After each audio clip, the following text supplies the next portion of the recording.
your victory. What do you think it means? I think it means that we are ready in the most expensive city in the United States to have 5 boroughs that New Yorkers can actually afford. And this entire race was about the question of affordability. And ultimately, I have run a campaign that speaks about the tools that city government actually has to deliver that affordability in the wealthiest city in the wealthiest country in the world. And it's time that we have a mayoral administration that follows through and actually delivers that. All right, so I want to talk about some of that, but first the breaking news. Isaac DeVere is reporting that Andrew Cuomo is not dropping out of the general election race, right? And it's kind of a will-or-won't, but the deadline's tomorrow. Is this a surprise to you?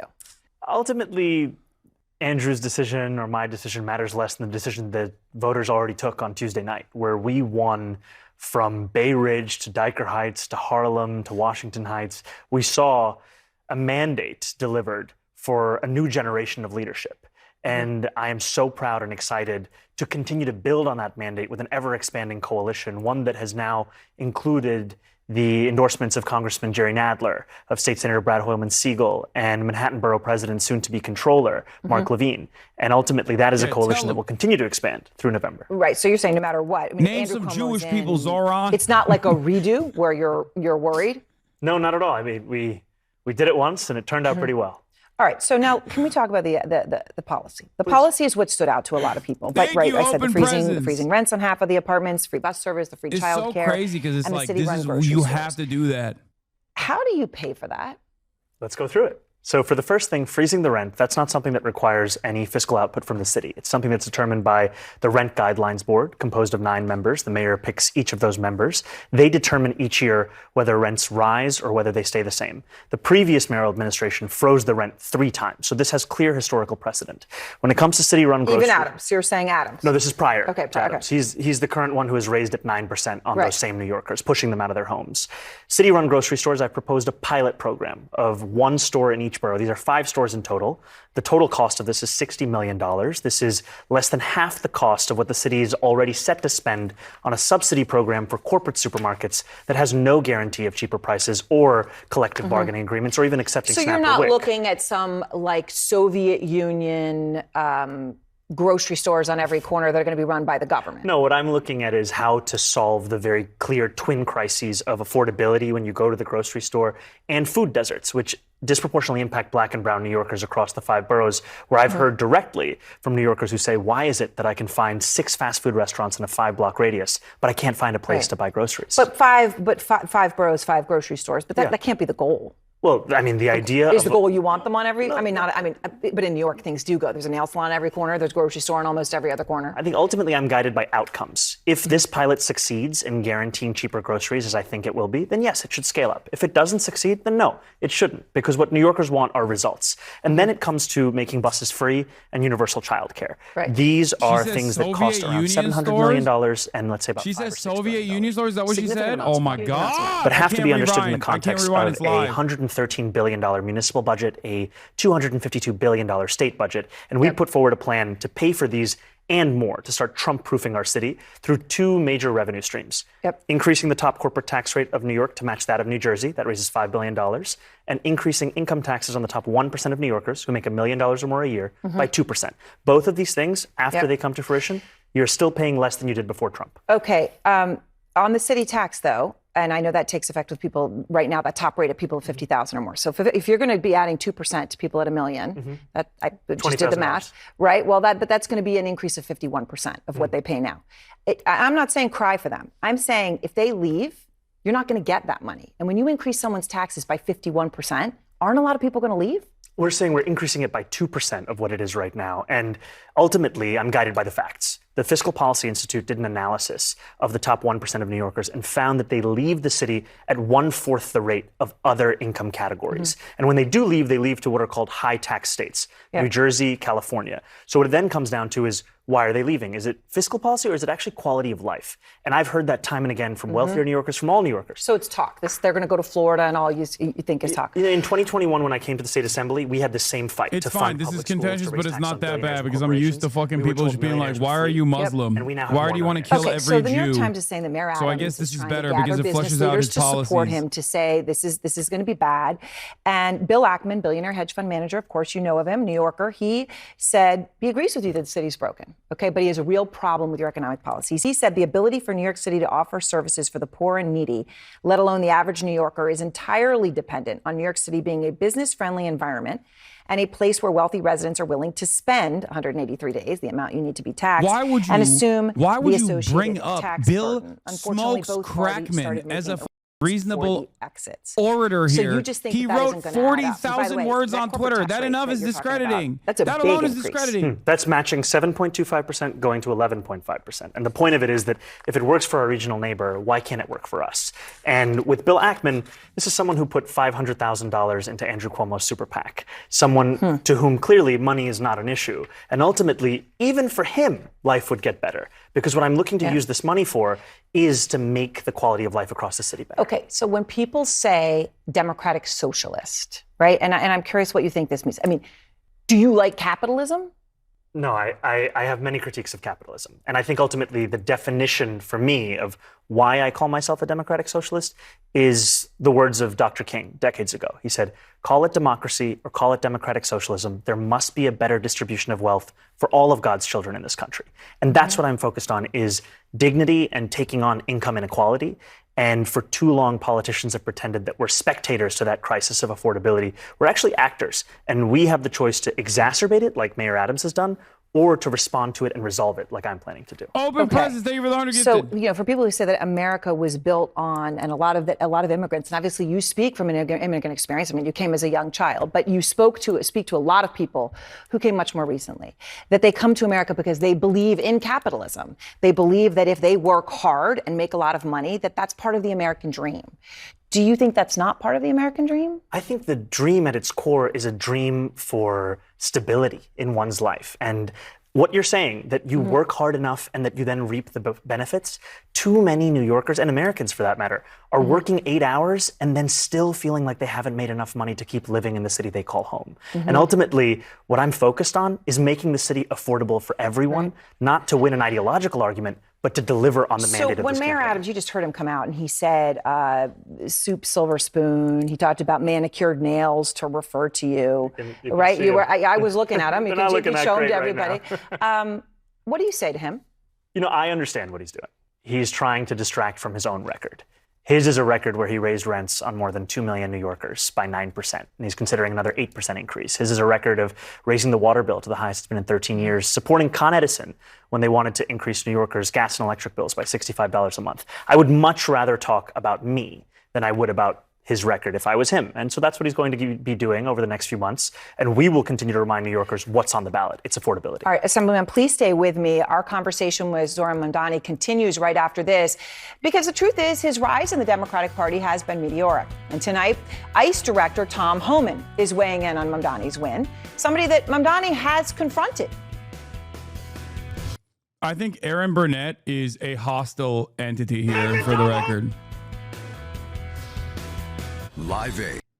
I think Aaron Burnett is hostile, like straight up. Do you think some of these interviewers are starting to like him? It doesn't matter. They're paid not to. Okay, they're paid not to. But yeah, like I said, I'm sure the Israel questions are certainly going to come up. Hopefully they'll maybe package it with like some Islamophobic attacks that he's been receiving. But yeah, even like, well, Americans love capitalism. Well, it seems like capitalism isn't working. You know, this is not even an assessment about capitalism or socialism. People want affordability. It doesn't matter what you want to call it. No, her husband is David Rubalota, used to be a managing director of Citigroup. Yeah, I know. Should lefty folks take a praise from Trump and just start shit talking the media? There isn't a big enough media ecosystem. And also, Trump didn't shit talk the media. He loves Fox News. There is a faucet of support coming from Fox News. There is no Fox News equivalent for the socialist left. So you have to play a tightrope. It's not bad to shit on the media. It certainly isn't bad to shit on the media. I do it all the fucking time. And yet, when you become undeniable, when you become a large enough force, even if you shit talk the media, even if you shit talk the media, they will still come to you and be like, why are you so successful? Isn't it you? No, that's my point. I'm not Fox News.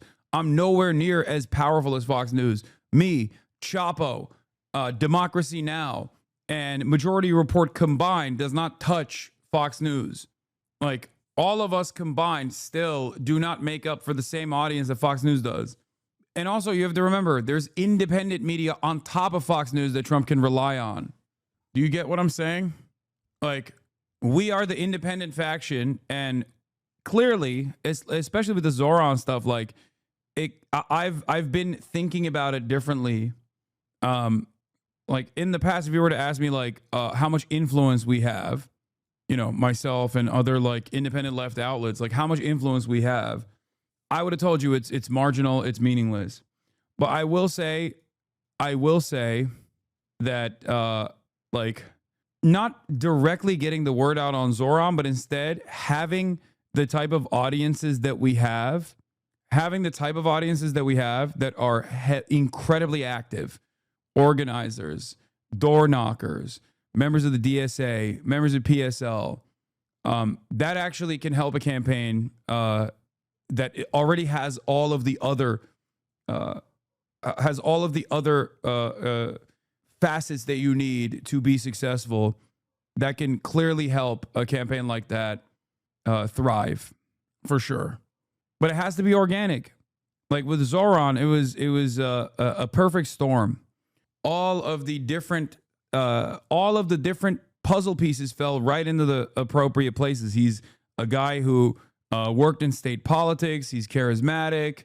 He has the same opinions that we do, and also on top of that, he's a great primary orator. For New York City over Andrew Cuomo for New York City mayor. Before we continue the conversation, I just want to play, because that's what this is, play more of Mamdani telling his story. So to quote the words of a famous New Yorker, this is my favorite allow speech me to of his. reintroduce myself. Not this part. I was born in Kampala, Uganda, This in part. East Africa. I was given my middle name Kwame by my father, who named me after the first prime minister of Ghana. I moved to this city when I was 7. This is the city I fell in love with, the city where I got my citizenship. I wish they showed the rest of that speech. He's been in the New York Assembly for 4 years, and before that, he was an aspiring rapper under the name Mr. Cardamom. Listen.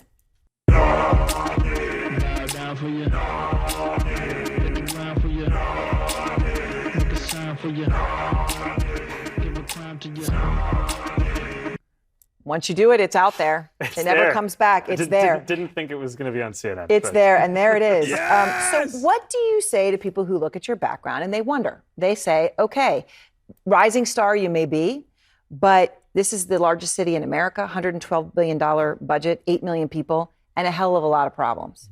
And they say, What does that have to do okay, with whatever his the future background? may be, you're not ready now.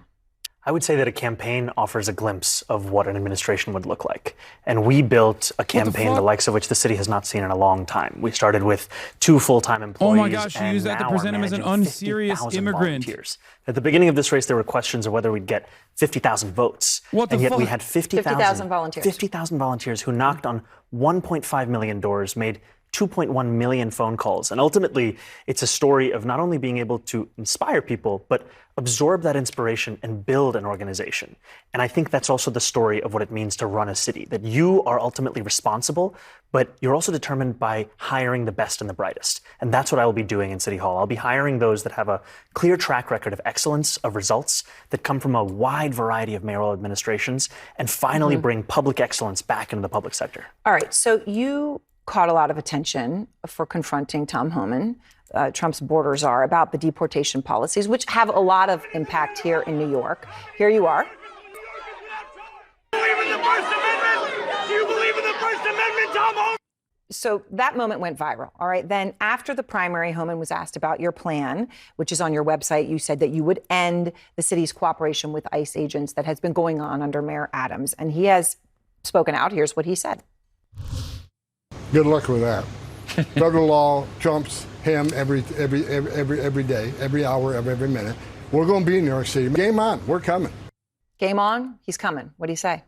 That I'm going to be here to stand up and fight back. And unlike the current mayor, I'm not going to be working alongside the Trump administration to build the single largest deportation force in American history. I'm going to actually represent each and every New Yorker. And that includes immigrant New Yorkers. And that means standing up for the laws of this city, like our sanctuary city policies, which have kept New Yorkers safe for decades and were defended by Republicans and Democrats alike for years until we got this mayor who fearmongered about them so extensively. Does that involve the NYPD? It means that the NYPD would actually serve New Yorkers and not assist ICE in their operations. We recently saw ICE agents. So they would not assist ICE? Not assisting ICE, because ultimately their job is public safety. And I know officers who are signing up to take on serious crimes, not to be a part of the force that is arresting a pastor who's peacefully observing the arrest of a migrant at Federal Plaza. All right. So a moment ago, you talked about how you didn't know if you'd get 50,000 votes, and you ended up with 50,000 volunteers. They knocked on doors. There are many in the country who might look at that and say, okay, that makes me think of somebody else. Somebody else who took on I'm trying to think of the right word to use, but somebody who expected to win and therefore didn't campaign that hard and lost. And the person who did that was Alexandria Ocasio-Cortez, right? Famously also here in New York. She endorsed you early. She helped you. She just spoke to Manu Raju, our Manu Raju, a few moments ago. She said the Democratic Party needs to pay attention to your success right now. Here's what she just told him. We have a choice to listen to that message that people are sending us or not. This isn't just about Mr. Mamdani as an individual. This is about the message that the people of New York City are trying to send No, I to our have many party. critiques. So there's now talk, that your victory puts her in a whole new light, right? It puts her and Bernie Sanders, not that they were seen as fringe, but they were seen as a wing of the party. And that instead of being a wing, that becomes more of the center, and that you are part of that. Do you see it that way? And do you see those who say, look, your victory propels her to This a is a good presidential question. It's run not in a bad question. 2028? It's antagonistic, She's but been it's a an good question. inspiration, and it's been an honor to be represented by her as an assembly member in Astoria for many years. And I think about a senior who works at a child care center that I met in Sunnyside, Queens, who told me that I'm not a progressive, but I realized when I looked at Alexandria Ocasio-Cortez and Bernie Sanders, they were the only ones who were willing to fight for me. Yeah. And that's what so many New Yorkers and Americans understand, is that these are the two individuals who have been willing to take on this oligarchy and actually stand up for dignity for Americans. Before you go, one last thing. Bill Ackman, I just mentioned him as right, he's the billionaire hedge fund manager, but he's not alone. There are a lot like him, whether it's Ken Griffin or CEOs of big banks. Would you meet with them? I'll meet with anyone. I will meet with them, and I'll explain why I believe in the necessity of raising the top corporate tax rate. And I'd also tell Bill Ackman that I firmly disagree with his attempt to dismantle diversity, equity, and inclusion across the country, because it's not only against the morals of so many, it's also against the actual bottom line for so many businesses. And as a businessman, he should understand that. All right. Well, Assemblyman, thank you very much. We appreciate your time. Obviously, right now, center of discussion in the Democratic Party. And tomorrow on CNN, New York City Mayor Eric Adams will be on the lead with Jake Tapper. That will be at 5 o'clock. And next, we take you to Venice. Okay, gotta talk about something here that actually pertains to also no Israel mention, which was crazy. It's not the worst. That was not the worst interview, I will say. Making up for Jake Tapper's interview, yeah. So one of the pieces of discussion here is, one, how impossible it is for Zohran to accomplish his policies, and maybe even how scary it is. I'm going to talk about Brad Lander and Jake Tapper in a second, but I want to make a point clear here. Okay, when Zohran is when the assessments are coming in from the commentariat about Zohran, a big thing that a lot of people in mainstream outlets are focusing on is, oh, he uses social media. He used so much social media. It's cute. It's fascinating. He worked really hard. He was really stubborn, right? He's handsome. He's attractive. He's charismatic. And a lot of that moves away from the actual policies. And the only time when they actually talk about his messaging discipline and his policies is when they're talking about how scary the implementation of said policies would look like, or how impossible it is to actually push for these policies. And I obviously have experienced something similar in my world as a political commentator. Whenever I've gotten these articles, these puff pieces written, or any sort of like analysis about why I'm so successful, right? Especially because in the immediate aftermath of the Democrat defeat, Democrats were desperately looking for, how the Republicans won. And a part of that autopsy was to find like the Joe Rogan of the left. And people kept pointing to me and saying, "You're the Joe Rogan of the left. You're the Joe Rogan of the left." And all of those puff pieces and those profiles and all of that analysis often primarily focused on the way I look and the way I carry myself. The policies that I advocate for, my belief system, the things that I talk about was always secondary. I'm beginning to realize that this might be deliberate. Because at first I thought, oh no, this is just like a more approachable way to talk about this thing. That it's just like the aesthetics. Because I'm not saying that your aesthetics and the way you carry yourself don't matter. They of course matter. Of course they do. Zohran's charm, his charisma, his looks certainly play a role in this, for sure. But what a lot of people in the liberal side, a lot of people in mainstream media fail to understand or are deliberately avoiding talking about is that these are policies that are popular. Because this is what I kept talking about anytime someone would come to me with, what did the Democrats do wrong? I kept reiterating that it was actually not a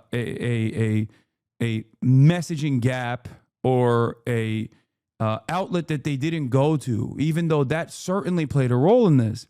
But it was more so that the messages that were being put out were not being received positively by the population. And the example I always used was Kamala Harris unveiling her comprehensive package, right? What she thinks she's going to run on. And there was nothing definable there. There was nothing that was tangible. There was nothing that you could like associate with an immediate solution to an immediate problem that Americans were broadly experiencing. As a matter of fact, the only good policy that she came out with right out of the gate was to tackle price gougers, right? To go after price gougers. And she dropped that very quickly, okay? And I kept reiterating this point that it's not just about finding a Joe Rogan of the left. It's actually about the message. And the example I used was that when Kamala Harris unveiled her policies and then they spent $30 million in the Pennsylvania TV market, her approval did not go up. The polls did not show a significant bump after a major faucet of advertising in her favor. This, at the time, for me, was an indication that people were not responding to the message. So you can't actually be everywhere all at once with a policy that people don't like or people don't care for. It's not about being in front of people. It's about what you are going in front of people with. The policies of each individual candidate in the Democratic Party is far more important than what kind of media they're doing and how they're doing this media, how they're going out and going on podcasts and things like that, or going on mainstream media and things like that. It doesn't matter. It's secondary.